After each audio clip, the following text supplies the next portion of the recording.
hadapi, perlu tentu akan kita hadapi. Nah ke depan saya mau ke Bang Fahri ini, kan tantangannya juga jadi lebih besar gitu ketika kita udah jelas. Kalau kemarin kan masih dianggap partai baru gitu. Nah sekarang kita sebagai partai peserta pemilu, pemetaan tantangan yang 3 hal yang akan segera kita hadapi dalam status sebagai peserta pemilu itu apa, Pak?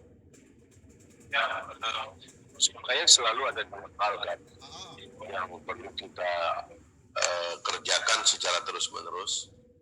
Yang pertama adalah yang pekerjaan utama kita, membangun basis kerja partai yang mengakar dari dalam, sehingga kekuatannya itu memang berasal dari dalam. Bukan kekuatan citra ya? Ya, bukan kekuatan, tapi kekuatan real yang diakumulasikan oleh orang-orang per orang yang punya kontribusi real pada kekuatan kolektif kita di dalam. Dan ini yang saya kira kita bersyukur sekali lagi, bangga dan bahagia karena partai kita itu punya, istilahnya itu punya motivatornya, punya ideolognya, punya orang yang berpengalaman, yang mengerti bagaimana membangun kekuatan yang berasal dari dalam itu tadi. Dan kita optimis bahwa makin hari, karena terbukti terus-menerus apa yang direncanakan menjadi kenyataan, maka ini telah menjadi akumulasi kekuatan. Ibarat kalau kita jalan di tengah terik matahari yang begitu panas, di tengah padang pasir yang begitu juga panas begitu, di depan kita satu persatu marka jalan yang kita niat dan rencanakan itu tadi yang dibilang ketum, tujuan itu kita capai, maka itu mengakumulasi kekuatan kita secara eksponensial, satu demi satu. Nah ini soal pertama yang saya kira kita punya kepercayaan diri dan kekuatan di sini.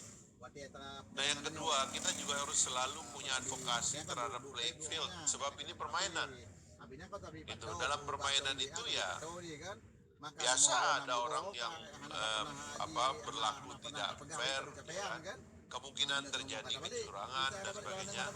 Maka advokasi kepada masalah-masalah seperti ini juga kita tidak bisa hentikan. Itu tetap, itu merupakan bagian dari cara kita menjadikan kontestasi demokrasi kita ini semakin berkualitas, dan kita jamin juga bahwa dengan cara itulah pemimpin dari seluruh yang mencalonkan diri dari seluruh partai politik yang ada akan lahir yang terbaik yang diperlukan oleh bangsa ini. Dan kita percaya insya Allah kalau Partai Gelora yang menang, maka partai ini yang akan mengantarkan orang-orang yang terbaik untuk menjadi pemimpin. Itu confident kita di sini. Saya kira itu. Baik, kalau gitu sudah ada pertanyaan yang disampaikan via komen.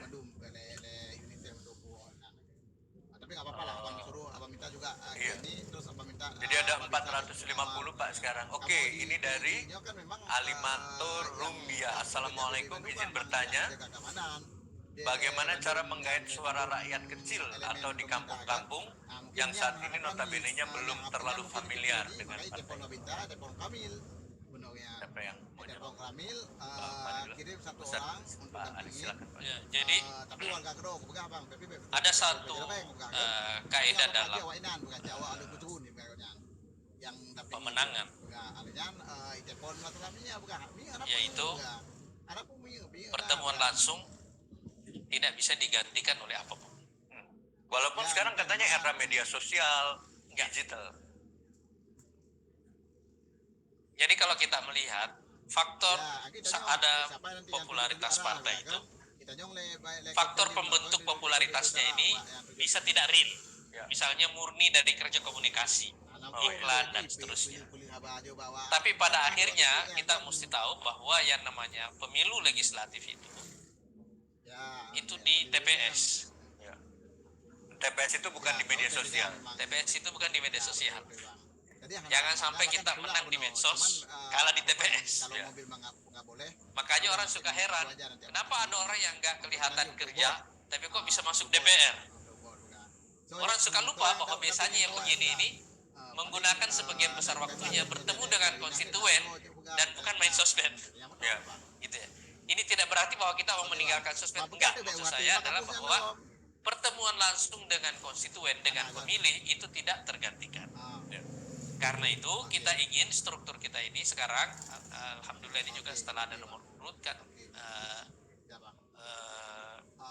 Bawaslu sudah mengatakan bahwa dibolehkan kepada seluruh partai yang sudah punya nomor urut untuk melakukan sosialisasi nomor urut. Jadi jangan khawatir akan terkena sprint karena curi start. Nah, ini waktunya sekarang kita melakukan sosialisasi dan yakinlah bahwa waktu Anda bertemu dengan konstituen itu secara langsung, yakinlah bahwa itu dengan sendirinya punya kekuatan mengubah sikap mereka atau mengubah pilihan mereka. Kita mesti data-data menunjukkan sekarang ini bahwa lebih dari 60% pemilih sekarang ini bisa mengubah pilihannya atau masuk dalam kategori swing voters. Karena arahan Dandim. Pemilih yang bisa pindah-pindah. Yang kedua, kita juga melihat bahwa lebih dari 40% masyarakat Indonesia sekarang ini percaya bahwa partai baru itu adalah solusi utama bagi masalah bangsa sekarang dan di masa yang akan datang. Jadi ceruk kita ini terlalu besar, cuma kita harus bertemu langsung di lapangan dengan laporan ke bos. Nah ini pertemuan langsung ini harus, karena pertemuan laporan perjalanan, perjalanan anggota rakyat itu perlu merasa terkoneksi dengan kita. Dan itu tidak bisa digantikan. Itu mesti ketemu dengan langsung. Jadi saya membayangkan misalnya ini struktur DPD, DPW dan Bacalek misalnya kalau turun misalnya setiap pekannya 3-4 hari dalam sepekan misalnya bisa bertemu dengan ratusan orang setiap harinya, tidak perlu besar-besar.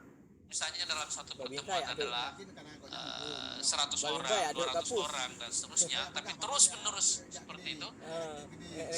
Cara kerja seperti ini sendiri itu insya Allah itu akan mengubah pilihan orang. Karena kalau rakyat itu konsistensi yang penting ketemu langsung, orang merasa bahwa saya terkoneksi langsung dengan partai itu secara visual.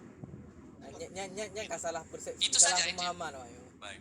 Oke. Jadi tadi sudah terjawab ya bagaimana walaupun di desa-desa gitu ya. Dan dibunuh karena pegah hawa Indonesia yang pegah hawanya. Oke, sekarang kita ini ada kawan dari Indonesia mau ke sana. Dari sahabat kita Edwin Makanu DPD KBB ya. KBB ini apa nih? Oh, KBB itu Kabupaten Bandung Barat. Oke, silakan. Baik. Kang Edwin. Assalamualaikum warahmatullahi wabarakatuh. Waalaikumsalam. Perkenalkan, nama saya Edwin Makanu. Saya bagian bidang kaderisasi Kabupaten Bandung Barat. Masih muda, masih usia 34 tahun. Jadi real milenial. Gitu. Bisa dengar suara saya, Pak? Oke. Bisa aman. Baik. Saya sudah 2 kali bertemu dengan Bung Fahri Hamzah dan 2 kali, 1 kali saat di Mamuju, 1 kali di Bandung. Tapi saya tidak sempat bertanya dengan beliau. Saya juga pernah bertanya kepada Pak Anies Mata tentang bagaimana cara menangani korupsi di Indonesia dan beliau menjawab kuncinya adalah edukasi. Itu kepada Anies Mata, Bapak Anies Mata ya. Cuman saya ingin tanya kepada Waketum sekarang. Saya pernah mendengar Bapak Fahri Hamzah, Bung Fahri Hamzah ini mengatakan bahwa beri saya jabatan eksekutif presiden, maka saya akan bereskan korupsi dalam waktu 1 tahun. Dalam waktu 1 tahun, pertanyaannya, bagaimana caranya membereskan korupsi ini selama setahun itu? Caranya gimana? Itu yang bikin saya penasaran. Dari bagaimana caranya membereskan korupsi dalam perspektif Bung Fahri Hamzah, karena memang korupsi ini salah satu masalah besar juga bangsa kita gitu. Oke. Saja dulu mungkin pertanyaan dari saya untuk Pak Fahri Hamzah dan Pak Anies Mata. Dan satu lagi, Pak Anies pernah bilang Partai Gelora itu bukan tempat kumpulnya bintang, tapi tempat lahirnya bintang. Dan sepertinya sekarang Bapak sedang melihat bintang baru itu. Terima kasih. Assalamualaikum warahmatullahi wabarakatuh. Waalaikumsalam warahmatullahi wabarakatuh. Maksudnya dia bintang baru. Bintang 7, tapi brand itu nanti disangka iklan kita nanti. Ya. Ini bintang baru jadi ini. Oke. Saya malah mau jawab yang nomor 2 dulu nih. Bahwa partai bukanlah tempat bintang-bintang berkumpul. Gitu ya, jadi bukan Los Galacticos kayak Real Madrid gitu, tapi tempat lahirnya bintang. Ini gimana? Penjabarannya di dalam pengelolaan organisasi gimana? Jadi sekarang kita lihat misalnya, contohnya misalnya dalam pencapresan ya. Saya tidak bisa mengerti bahwa partai yang sebenarnya punya persyaratan untuk mencalonkan kadernya sendiri atau pimpinannya sebagai capres misalnya, itu tapi tidak menggunakan hak itu, Ya. malah mencalonkan orang lain. Saya tidak bisa mengerti itu. Karena dengan cara begitu ya partai coba jadi jadi kita bikin partai ini akhirnya hanya untuk jualan karcis gitu. Iya kan? Saya respect misalnya dengan PDIP misalnya yang mencalonkan Puan. Menurut saya dia memperkokoh tradisi bahwa partai itu harus punya calon pemimpin yang disodorkan kepada bangsa, kepada rakyat. Saya respect misalnya dengan Gerindra, dengan PKB. Dia tidak mencalonkan orang lain, dia konsisten. Artinya partai ini memang punya satu fungsi secara politik menjadi pusat pelatihan kepemimpinan nasional. Jadi disitulah orang digembleng, disitu orang ditempa, setelah itu dikeluarkan kepada publik untuk ditawarkan. Orang ini layak untuk memimpin bangsa, layak untuk menjadi pemimpin rakyat. Itulah gunanya partai politik. Dan itu yang sedang kita lakukan juga sekarang di Gelora. Makanya saya tidak terlalu fokus mau cari bintang sana sini, enggak. Karena saya tahu yang kita perlukan hanya orang-orang yang punya kemauan kuat, karena kemampuannya bisa di-upgrade. Asalkan dia punya tekad saja ya seperti itu. Punya kemampuan, punya kemauan yang kuat, dan kemampuannya bisa mau belajar, kemampuannya bisa kita tata sedemikian rupa, dan insya Allah dalam waktu yang tidak terlalu lama dia bisa menjadi leader. Jadi kalau sepak bola lebih pilih Korea ya, jadi mengembangkan dari bibit. Ya, Maroko ya. Oh enggak, Maroko masih ada naturalisasi. Walaupun yang dinaturalisasi orang keturunan Maroko. Kalau Indonesia banyak kan naturalisasi. jadi itu satu contoh ya kan. Misalnya saya kemarin di KPU kan cerita soal Maroko ya. Kan tidak ada bintang yang terlalu terkenal banget juga di Maroko situ kan. Tapi dia bisa mengalahkan negara yang punya banyak bintang di dalamnya. Kemarin waktu saya ditanya misalnya juga soal nomor, saya senang bahwa kita dapat nomor 7. Tapi saya lebih senang lagi bahwa yang mempopulerkan nomor 7 ini adalah Partai Gelora. Bukan kita populer karena nomor 7. Nah, itu perlu kita tahu dulu ya. Saya dulu suka bilang ya, saya kuliah di kampus yang tidak terkenal, tapi saya selalu punya pikiran begini, lebih bagus kampusnya terkenal karena saya, bukan saya terkenal karena kampus. Oke. Iya kan? Ini yang tepuk tangan ketahuan nih alumnus mana nih. Jadi nomor 10 misalnya, apa sih nomor 10 itu? Yang bikin dia terkenal kan karena dipakai Maradona sama sekarang Messi kan? Iya kan? Nomor 7 karena dipakai Ronaldo, siapa yang Maroko lagi? Beckham, yang Maroko yang ini. Ziyah namanya. Oh iya, dia. Nah itu dia bikin terkenal nomor 7. Di pemilu 2019 yang lalu ada partai nomor 7 nggak lolos threshold. Nah kita mau kali ini nomor 7 terkenal karena Gelora. Oke. Nah, tadi yang pertanyaan tentang itu singkat saja Bang, karena itu bukan menu kita pada malam hari ini. Sebenarnya saya mau nambah yang soal bintang ini Ya. Karena dalam sejarah orang-orang terkenal itu ada juga yang namanya one day wonder.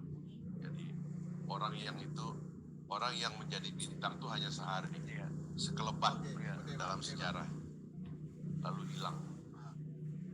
Nah, Bung Edwin itu kalau mau menjadi bintang itu harus bintang yang punya alasan untuk terus bersinar. Kebetulan di kita ini memang namanya bintang ya, di kita ini ada tokoh seperti Bang Demis, Bang Deddy Miswar, Kang Miing, ya, yang hadir juga malam ini.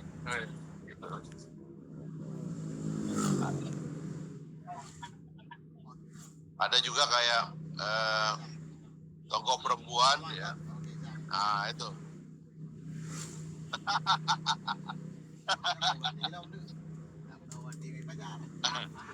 Ada juga kayak Mbak Ranti yang mungkin melalui Zoom beliau hadir.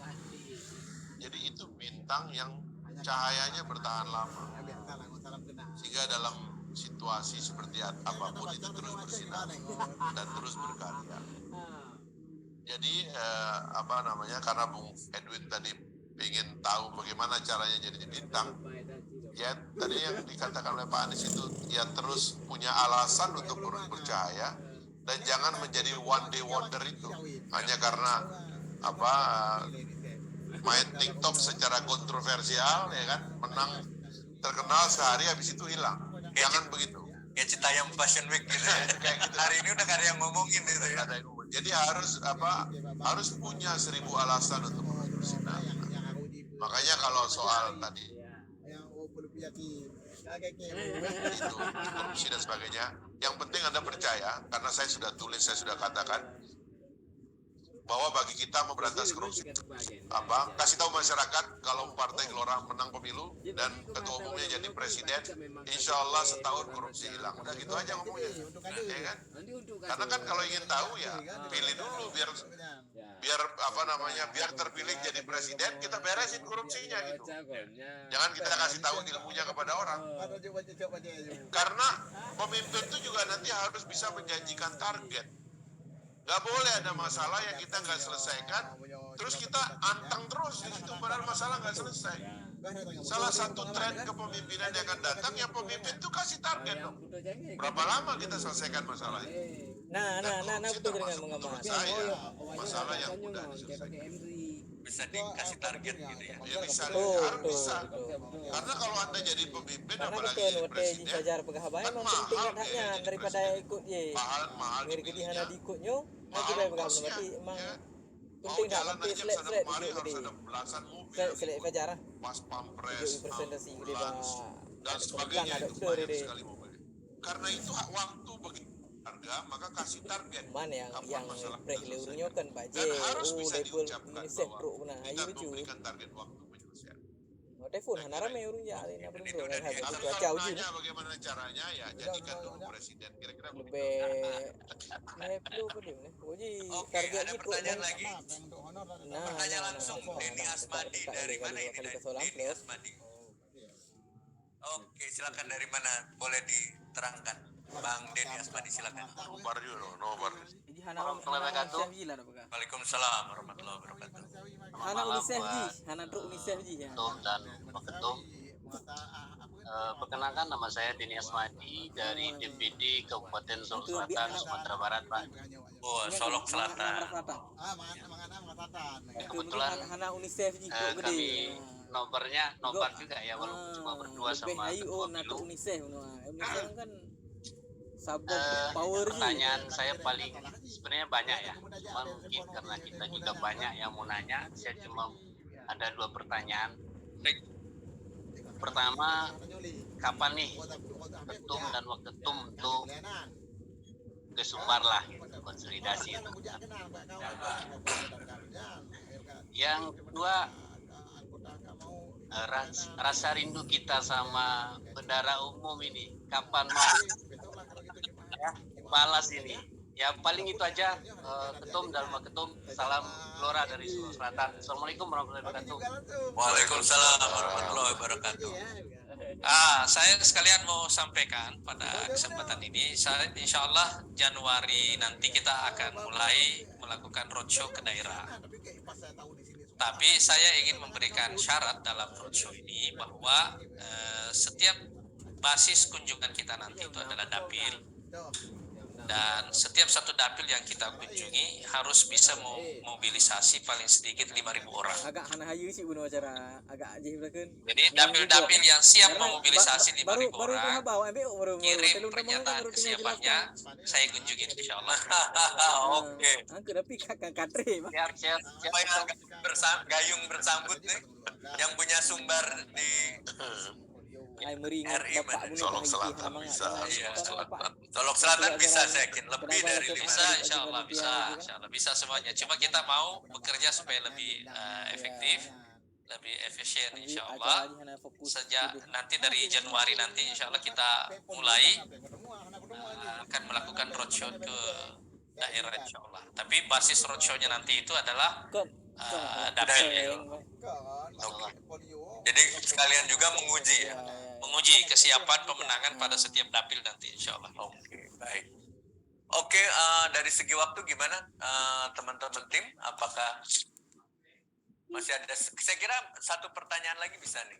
Sebelum nanti kita minta closing statement. Dari teman-teman di studio juga mungkin ada yang ingin sharing. Pak Sekjen ada yang ingin Oh, Pak sampaikan? Sekjen dong, ayo. Oke. Ayo, Pak kasih mic ke Sekjen, Pak Sekjen. Pak Bendung. Saya dulu ya. Boleh Kang Miing. Saya dulu. Oh, Pak Sekjen, sorry. Saya dulu. Ya, kameranya mana? Woi, sorot sini. Close up dong, close up. Salam kambing. Oh, itu. Berarti ke sini dong badannya. Terima kasih. Assalamualaikum warahmatullahi wabarakatuh. Waalaikumsalam. Yang bahagia bukan hanya ketum dan waketum, tapi saya juga ikut bahagia. Paling tidak, kebahagiaan itu terdapat di dalam tadi beberapa kelebatan di video. Saya ikut dari 0 km atau saat pendaftaran minimal ada jejak digital. mantan DPR Minimal, walaupun belum ada kontribusi apapun. Saya cuma ingin nambahin aja dari Pak Ketum sama Pak Fahri tadi soal bintang. Saya agak tergelitik walaupun saya sendiri sudah bukan jadi bintang. Karena bintang itu begitu bintang yang lama hadir bintang yang baru, maka dia akan menjadi pudar, dan itu sunatullah. Satu hal, Gelora memang tidak perlu menjadikan bintang, tapi menjadi matahari sebuah keharusan. Apa artinya? Pak Fahri udah mengatakan tadi, bintang itu cuma sekelebatan, dan umurnya juga panjang, dan jaraknya begitu jauh, dan cahayanya juga kecil, dan manfaatnya juga kita nggak tahu ada bintang. Tetapi matahari, dia akan memberikan sinar, cahaya, energi, manfaat dekat dan kehidupan alam semesta. Itu yang digambarkan oleh Gelora. Jadi Gelora itu harus tetap dekat dengan masyarakatnya, dengan rakyatnya, dengan yang dipimpinnya, dan dia menjadi ruang energi untuk menumbuhkan segala kehidupan di alam semesta ini. Itulah Gelora. Jadi lebih dari sekedar bintang. Kita lagi berproses dari bintang on the way menjadi matahari. Walaupun tidak perlu menjadi Ramayana. Bukan sponsor ya, bukan sponsor nih. Selebritis ngomong brand agak sensitif. Mana tahu besok iklan masuk. Itu persoalan marketing kita. Jadi saya kira buat semua sahabat Gelora di seluruh tanah air, tadi ada dari Solok, lalu Solok, Sumatera Barat, kemudian juga ada yang dari Sulawesi, dari seluruh Indonesia saat ini. Dari Nabire ada Bang, Papua Nabire. Dari Nabire, dari seluruh Indonesia lah, Sabang sampai Merauke, saya ikut berbahagia. Saya bergabung di Gelora ini mendapatkan ruang berpikir dan ada ruang dialektika di antara kita. Tidak hanya top down, tetapi kita juga bisa memberikan kontribusi pemikiran bagaimana membangun bangsa ini. Dengan berbagai aspek disampaikan oleh Ketum tadi, entah urusan korupsi dan segala macam. Saya sampaikan pada Ketum, seandainya kemarin partai yang 9 itu membuat adil makmur Indonesia, saya nggak perlu masuk politik. Terima kasih. Assalamualaikum warahmatullahi wabarakatuh. Waalaikumsalam warahmatullahi wabarakatuh. Oke. Gimana? Cukup? Baik, kalau gitu tadi kita udah dengarkan berbagai pernyataan, kita juga ada sempat diskusi walaupun banyak keterbatasan karena waktu kita terbatas dan juga ruang untuk berinteraksi kita baru lewat Zoom. mudah-mudahan pada bulan Januari nanti ketika roadshow kita bisa bertemu langsung, karena tadi juga kata pesan Pak Ketum bahwa bertemu langsung itu tidak bisa digantikan oleh media apapun. Dan semoga pertemuan ini merawat kebahagiaan kita, karena sangat penting berpolitik itu dengan kegembiraan ya, berpolitik dengan kebahagiaan, dan silaturahim ini mudah-mudahan terus merawat kegembiraan dan kebahagiaan kita, karena telah mampu melewati satu tahapan penting dalam proses panjang kita, masih panjang walaupun waktunya mepet, untuk memenangkan pemilu 2024. Dan untuk itu saya ingin minta closing statement dari para pembicara kita pada malam hari ini. Pak Sekjen, mau ada yang disampaikan? Oke, kalau gitu kita closing statement dari Bang Fahri dulu untuk merumuskan cerita kopi pada malam hari ini. Silakan Bang. Jadi saya ulangi sekali lagi bahwa secara pribadi kegembiraan saya dan imajinasi saya tentang proses ini adalah karena kita semua partai politik berada di garis start yang sama. Meskipun masih ada beberapa hal yang kita rasakan belum adil, belum fair, tetapi paling tidak setelah kita mendapatkan nomor dan berdiri ya, ketika Ketua Umum kemarin berfoto dengan para pimpinan partai yang lain pada garis yang sama, imajinasi saya membayangkan kita telah berada di garis start yang sama. Soal larinya ke depan, siapa yang nafasnya paling panjang, siapa yang kecepatannya paling tinggi, itulah tantangan kita di hari-hari ke depan. Tapi harus ditanamkan di benak semua kita bahwa kita bisa menjadi apapun di depan. Jadi perasaan ini penting gitu, karena saya pernah mengilustrasikan gitu. Kan dalam politik ini banyak hal yang akan terjadi pada kita. Sumber daya, popularitas, dan lain-lain gitu. Saya banyak melihat orang dalam politik ini mendandani dirinya dengan hal-hal yang fisikal sifatnya dan membuatnya itu jadi wajar. Kelihatan menjadi wajar gitu. Nah karena itu kepada kader Gelora dan kita semuanya, kita harus mendandani diri dengan hal-hal yang lebih substantif, sehingga kita memang menjadi lebih wajar untuk memimpin keadaan ini, memimpin negeri ini. Dan itulah yang menyebabkan kita kepalanya tegak untuk melangkah dan bergaul dengan komunitas politik yang ada, bergaul dengan masyarakat untuk menjelaskan apa rencana partai ini ke depan, bagaimana partai ini menyelesaikan masalah jika memimpin, dan tokoh-tokoh partai dari pusat sampai daerah yang harus diperkenalkan, karena di dalam politik itu orang pintar dengan orang populer itu kalah orang pintar, yang menang orang populer. Faktanya demikian. Kita ingin bangsa ini dipimpin oleh orang pintar, orang yang berkelas, orang yang punya bobot.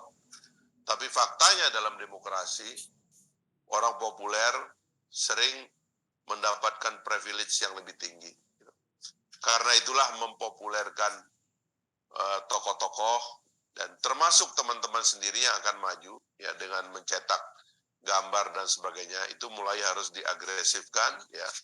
Jangan sampai hari ini ada orang yang tidak punya akun sosial media. Jadi harus betul-betul memulai, karena dalam 3 tahapan kerja kita adalah pertama menjelaskan apa itu Partai Gelora, yang kedua tadi itu menjelaskan rencana-rencana kita ke depan, dan yang ketiga adalah menjelaskan figur-figurnya. 3 hal ini dilakukan secara bersamaan, dan paling tidak di tahap awal gunakan instrumen yang gratis yang ada, yaitu sosial media, karena mungkin nanti ada tahapannya pengeluaran yang sedikit berbayar begitu, tapi abjadnya harus dibuat gitu. Kerjakan yang bisa kita kerjakan tanpa mengeluarkan biaya, sambil di tengah jalan tadi Pak Ketum sudah bilang juga soal logistik dan sebagainya, itu semua akan pada dasarnya, pada saatnya akan menghampiri kita kalau rencana dan cita-cita kita kuat gitu. Sebab kita percaya setiap ide itu pasti ada biayanya, pasti ada ongkosnya, dan ide yang baik itu pasti juga akan didatangi oleh rezeki yang baik. Kira-kira itu. Baik, terima kasih Bang Fahri. Pak Anies, silakan Pak. Yang pertama saya ingin menegaskan kembali bahwa sumber optimisme kita untuk menang pada pemilu 2024 yang akan datang adalah pada keyakinan kita bahwa arah baru yang kita bawa inilah persis apa yang diperlukan oleh Indonesia saat ini. Jadi kemenangan kita 2024 nanti adalah kemenangan bagi seluruh rakyat Indonesia. Ini sumber keyakinan kita, dan keyakinan kita ini harus menular kepada masyarakat di sekitar kita. Yang kedua, dan ini yang terakhir, sampai ketemu di lapangan insya Allah. Sampai ketemu di lapangan. Baik, kita sudah banyak bertemu lewat Zoom. Nah, setelah ini insya Allah kita akan ketemu di lapangan. Dan kita akan berjuang bersama. Siapkan acara mobilisasinya sebesar-besarnya insya Allah kita akan ketemu. Baik, terima kasih Pak Anies Mata. Terima kasih Bang Fahri Hamzah. Dan masih ada tayangan berikut ini. Dan acara ini belum ditutup, mari kita simak tayangan berikut ini. Silakan. Saya ingin menyampaikan kepada saudara semuanya bahwa akhirnya semua kelelahan kita untuk menyiapkan peristiwa hari ini, alhamdulillah mendapatkan kemudahan dari Allah Subhanahu wa Ta'ala.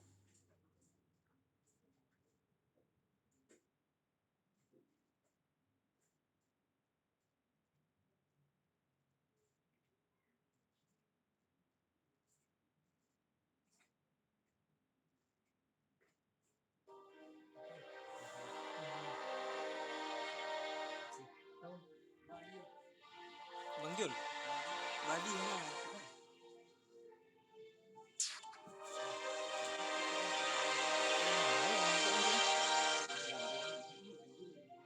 Kadang Badi sih.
Mana? Badi.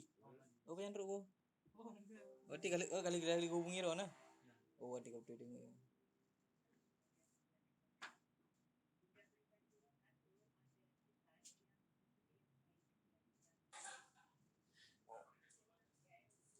Oke, tadi kita sudah lihat proses panjang, proses yang melelahkan, yang menguras energi, perasaan kita, tapi alhamdulillah itu semua bisa kita lalui. Kita juga mendoakan sahabat-sahabat kita yang meninggalkan kita di tengah proses yang melelahkan itu. Hari ini tentu kita berkumpul untuk kembali merawat kegembiraan kita, merawat optimisme kita, karena perjalanan kita masih panjang. Dan terima kasih atas partisipasi pada malam hari ini. Saya kembalikan acara ini ke Bilkis. Silakan Bilkis. Baik, terima kasih Bapak Dadi Krismantono. Dengan demikian berakhirlah sudah cerita kopi special edition kita pada malam hari ini. Kami mengucapkan terima kasih kepada rekan-rekan Gelora di seluruh daerahnya. Dan saya Bilkis Mutia beserta kru Gelora Media Center yang bertugas mohon pamit undur diri. Sampai berjumpa lagi di cerita kopi berikutnya. Wassalamualaikum warahmatullahi wabarakatuh.